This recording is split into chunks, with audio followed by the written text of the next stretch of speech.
Okay, up next is another novel. I apologize for it not having the most exciting cover, but it's one of those Everyman Library editions. This one doesn't happen to have a dust jacket, but maybe you can see in this light. It's Confessions of a Justified Sinner by James Hogg.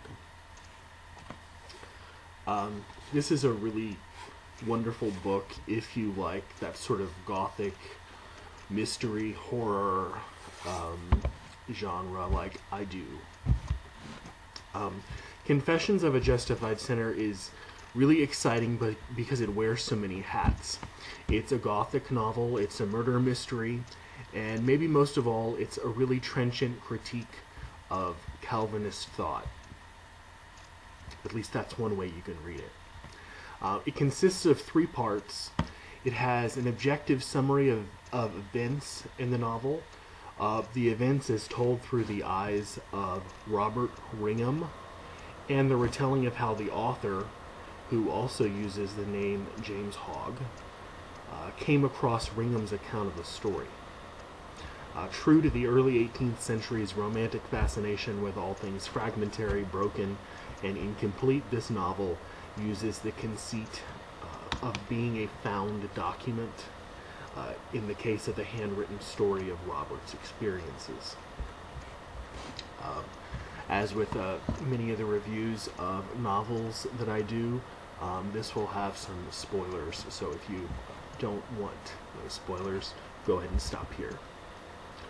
The beginning of the novel tells about the marriage of a young conservative termagant by the name of Rabina to George Colwyn, who is an outgoing, fun-loving man who's put off by Rabina's extreme Calvinism and conservatism. Their marriage effectively ends in their separation, but not before he impregnates her, probably in the act of rape, actually, after which she gives birth to George. His father raises him well, and he grows up to be an academically gifted, well-adjusted young man. Shortly after the separation, Rabina's ultra-conservative religious advisor, Reverend Ringham, moves in with her, and she soon has another child, this time probably by the Reverend, named Robert, who takes Ringham's name. Robert turns out to be the anti-George. He's maladjusted, he's antisocial, vindictive, and rather hateful. The Reverend convinces Robert that he's justified in the eyes of God, that is, guaranteed to go to heaven and to be forgiven for whatever sins he might happen to commit on earth. As one of God's elect, he can do no wrong. Even though they were raised separately and never allowed to see one another, sometime during early adulthood, Robert starts to stalk George through the streets of Edinburgh, generally causing trouble wherever he goes. George also begins to notice that wherever he is, Robert is also very close by, as if he's being shadowed by a doppelganger. Robert's malevolent antics do everything from strike terror into the heart of George to causing a town-wide uproar over the very fact that he's living there. When George is finally murdered in a drunken brawl, his stepmother encounters a prostitute who claims to have seen the accident, and she says that Robert did it.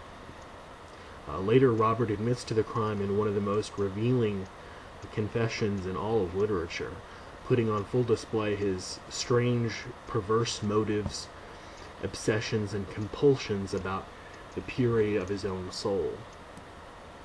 The second part of the novel shifts into Robert's telling of the story, and we learn of the presence of someone named Gil-Martin, who has goaded and encouraged Robert's deviance, even doing so in the name of Calvinistic sanctity and justice. Gil-Martin is also a protean shapeshifter, kind of like Robert himself, who can assume Robert's form at will and commits murder while doing so. At first, Robert understands the necessity of these acts because they're in the name of the greatness of God, but eventually Robert's doubts start to grow as to how holy Gil-Martin's murders really are. Even the prototypical Calvinist fanatic ends up having a conscience. At the end of the novel, the reader is still left hanging as to Gil-Martin's identity.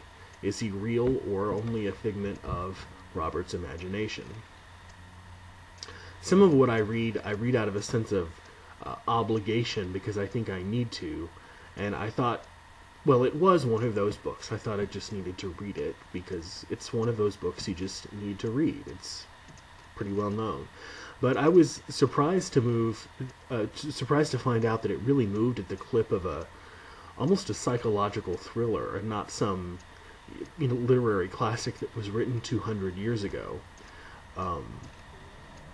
But I mean, if you're interested in anything like Matthew Lewis's novel *The Monk*, or Horace Walpole's novel *The Castle of Otranto*, it's kind of in that vein.